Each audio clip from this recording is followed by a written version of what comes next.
Bonjour à tous, bienvenue pour une nouvelle vidéo qui parlera du chapitre les statistiques. Vous savez qu'actuellement, avec ce qui nous arrive et ce virus, nous entendons énormément parler justement des données statistiques. Nous allons partir sur un exemple beaucoup plus simple. Nous considérons en fait des notes obtenues par deux élèves d'une classe de 3e.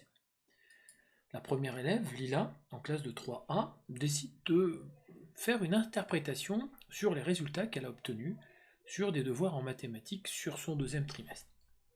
Elle étale sur sa table ses copies.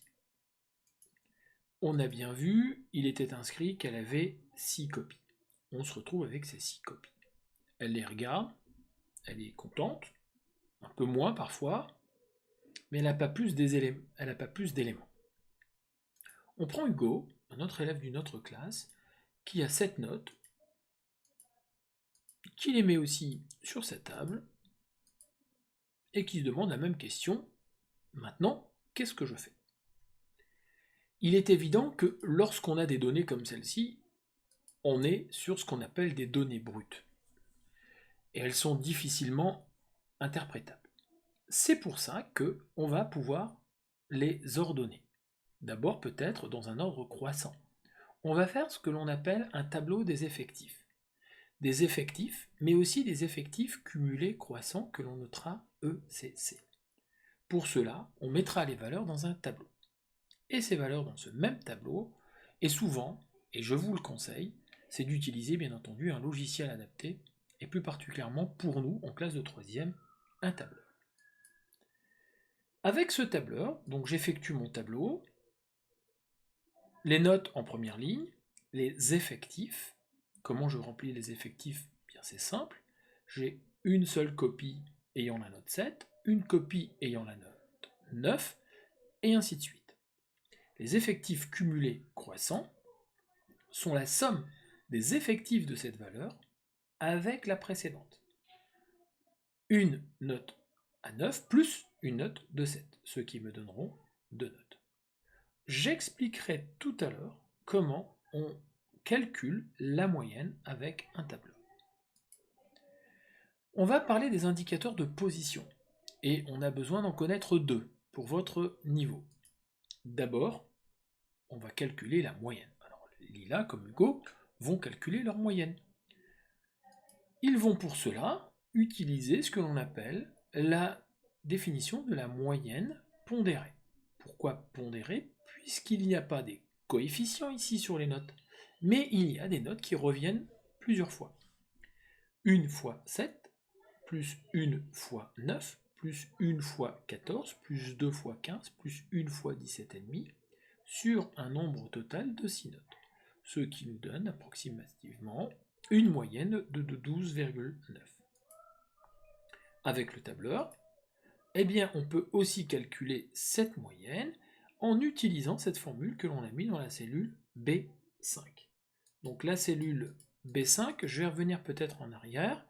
La cellule B5, c'est donc la cellule qui va me donner donc justement cette valeur de la moyenne. Et n'oubliez pas, B jusque G et ligne 1, ligne 2.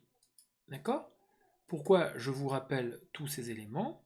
Puisqu'il me rappelle que la somme des produits, nous effectuons une somme de produits, 1 fois 7, 1 fois 9, 1 fois 14, 2 fois 15, 1 fois 17,5, divisé par le nombre total de notes. C'est une des façons de calculer la moyenne sur tableau. Il y en a d'autres.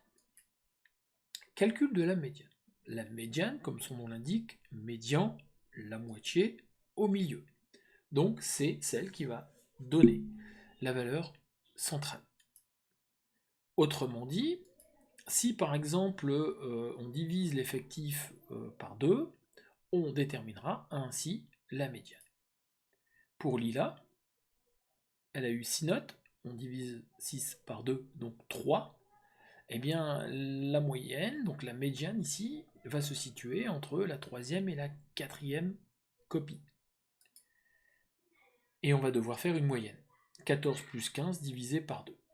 Allez, on va le schématiser autrement, vous verrez, ce sera beaucoup plus simple à comprendre. Je reprends les copies de lilas, je les range dans un ordre croissant. Je vais maintenant mettre d'un côté, de manière équitable, 3 copies, et sur ma droite, 3 autres copies. J'ai donc une position centrale qui va me définir la médiane. Ici, qui sera la moyenne de 14 et 15. Revenons sur l'exemple d'Hugo, avec ce même tableau, une moyenne de 12,9.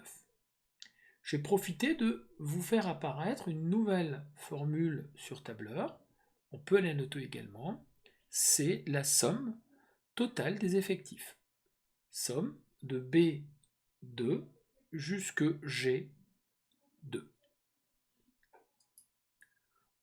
On a donc ces mêmes valeurs qui sont sur un tableau, c'est plus facilement interprétable. On va aussi calculer la moyenne et la médiane pour Hugo. 12,29 et une médiane qui se situe à 7 divisé par 2, donc 3,5. Elle va se situer dans la quatrième note. Et donc cette quatrième note, c'est 12. Vous allez encore mieux comprendre par ce petit schéma. Hugo reprend ses copies, il les place dans un ordre croissant, il partage correctement 3 copies d'un côté, 3 copies de l'autre, on voit bien que ce partage est bien équitable, et il nous reste une copie centrale qui va donc, bien entendu, définir la médiane. On va maintenant parler de dispersion, indicateur de dispersion, et on va voir dans l'interprétation comment ça se passe. L'étendue. L'étendue, c'est une définition qui est assez simple à retenir puisque c'est la différence entre la plus grande valeur et la plus petite valeur de la série statistique. On va tout de suite prendre notre exemple pour Lila, son étendue est de 10,5 alors que pour Hugo, son étendue est de 12. Ça veut dire quoi? Bien, tout simplement que les notes obtenues par Lila sont certainement plus homogènes que celles obtenues par Hugo. On dit aussi que Hugo a des notes un petit peu plus dispersées. On pourrait aussi interpréter dans la manière suivante que Hugo a peut-être des résultats un peu moins réguliers. C'est pas si flagrant que ça, donc c'est pour ça que je vais porter un exemple qui est quand même beaucoup plus marquant. Je prends 2 professeurs, X et Y, chacun dans sa salle de classe. L'un a une étendue de 6, donc la note la plus haute est 13 et la note la plus basse est 7, alors que dans l'autre classe, on a la meilleure note à 20 et la moins bonne note à 0, donc une étendue de 20. On dit dans ces cas-là que la classe du professeur Y, elle est beaucoup plus dispersée. On dit aussi que c'est, nous, dans l'éducation nationale, que c'est une classe beaucoup plus hétérogène. Alors qu'ici, on est dans une classe plus homogène. On peut le prendre d'un point de vue du caractère, donc de l'élève, mais aussi on peut le prendre aussi dans la préparation du sujet de l'enseignant, qui a donné peut-être des exercices qui sont beaucoup plus variés. On dit que la dispersion, donc des notes, est plus forte pour le professeur Y que le professeur X. J'espère que cette petite vidéo vous a aidé un petit peu sur la leçon que j'ai mise sur Pronote. En tout cas, je vous souhaite encore une fois un très bon confinement et passez quand même de très bonnes vacances, vous le méritez bien. À très vite.